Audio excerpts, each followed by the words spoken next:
You ask the White House, what's left of the lame duck session of Congress is going to be very, very busy.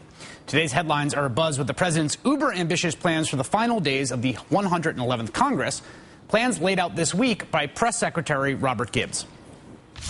As you've heard the president say, we've got to deal with issues around taxes. We're going to have to deal with issues around unemployment insurance and compensation as well. You've heard the president make mention of START. There are issues around Don't Ask, Don't Tell. There are priorities such as the DREAM Act. There's no doubt we have plenty of work left to do. That's a lot of stuff. That's a big, long, sweeping, ambitious to-do list for a relatively short legislative session.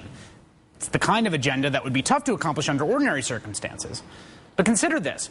Republicans either have filibustered, are filibustering, or plan to filibuster pretty much every item on that list. In the meantime, while all those filibusters are simmering in the background, the people who might have been the moderate salvation of not only the Senate, but of cooperation and bipartisanship and the simple idea of getting things done, Susan Collins and Olympia Snowe of Maine, are signaling they are no longer interested in moderation or productivity.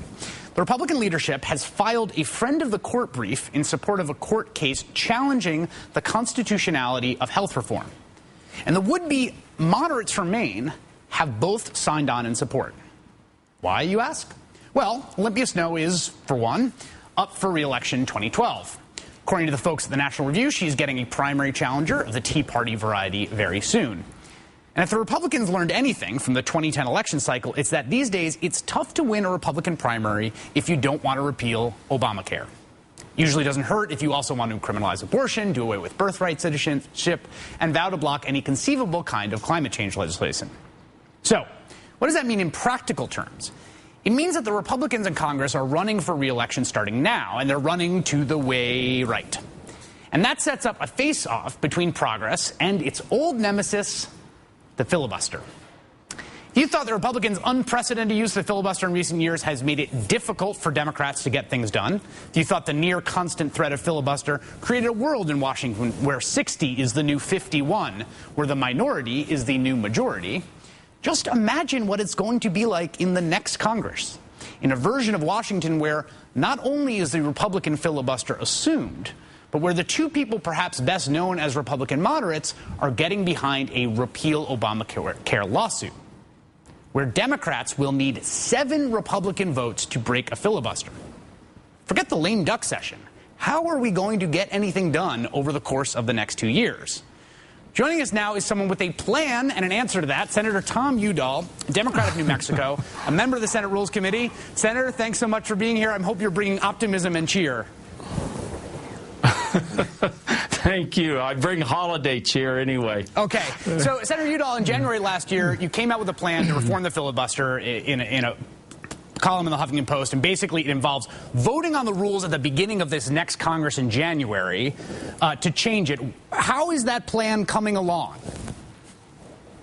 Well, Chris, as you know, it's a two-step process, really. What we're talking about is, on the constitutional option, is at the beginning of every Congress, every 2 years, the Senate has authority under the Constitution, under Article 1, to move forward and adopt rules or amend rules that are in place.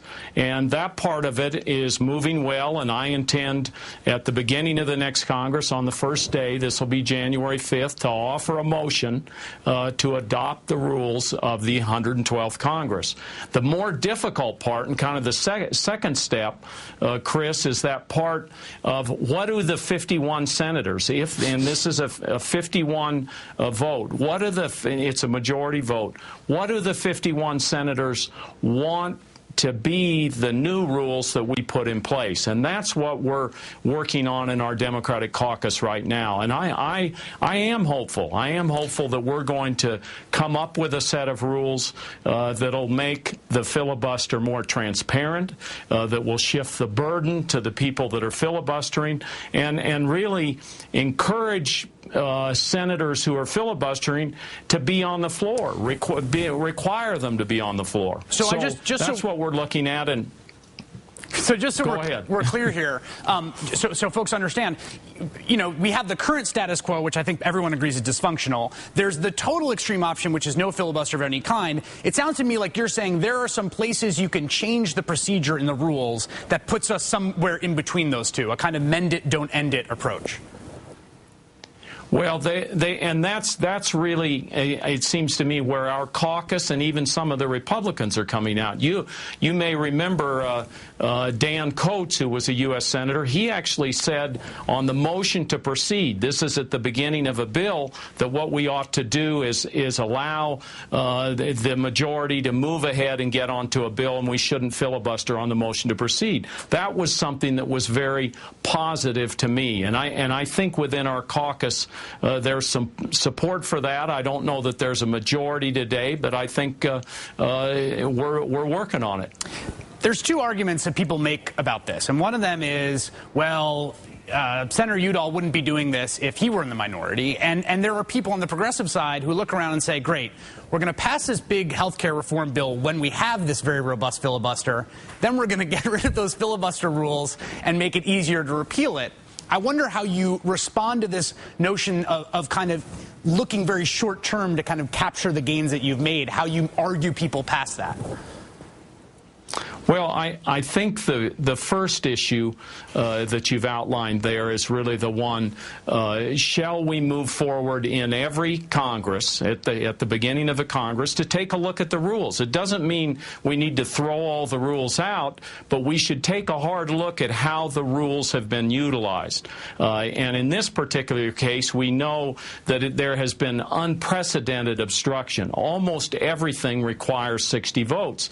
And yet, the Republicans and the Republican leadership that do this are not held accountable. What we're going to try to do in those rule changes is expose them, to bring them out of the shadows, to all this secrecy that's going on with filibusters, to bring it out in the open and allow people to know who it is that's holding up the show on these particular bills. And I think that should be done at the beginning of every Congress, and it doesn't matter who is in the majority. It makes us more accountable. You can imagine if you go through 2 years and you adopt rules and they're not working, and you know that they can be changed if you're abusing them, you're right. More accountable. And my argument is about accountability, not about majority-minority battles that are constantly going on. And I think that's the important thing to focus on. Senator Tom Udall, Democrat of New Mexico, I really appreciate you joining us tonight. Thank you. It's been a real pleasure.